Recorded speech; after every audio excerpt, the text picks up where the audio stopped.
మీరు తిరుమలకు వెళ్ళినప్పుడు ఒక విషయాన్ని గమనించే ఉంటారు.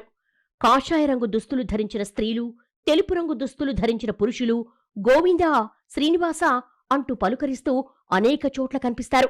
ఎన్నో రకాలుగా సహాయం చేస్తూ ఉంటారు. వారే శ్రీవారి సేవకులు. ఒక చిన్న విత్తన మహావృక్షమైనట్లు 100-200 మందితో ప్రారంభమై లక్షలాది మందికి చేరుకున్న సేవా కార్యక్రమం శ్రీవారి సేవ. 2000 సంవత్సరంలో తిరుమల తిరుపతి దేవస్థానం కేవలం 195 మందితో ఈ సేవను ప్రారంభించింది. కొండపైకొచ్చే భక్తులకు సేవ చేయడమే వీరందరి ఏకైక పరమావధి.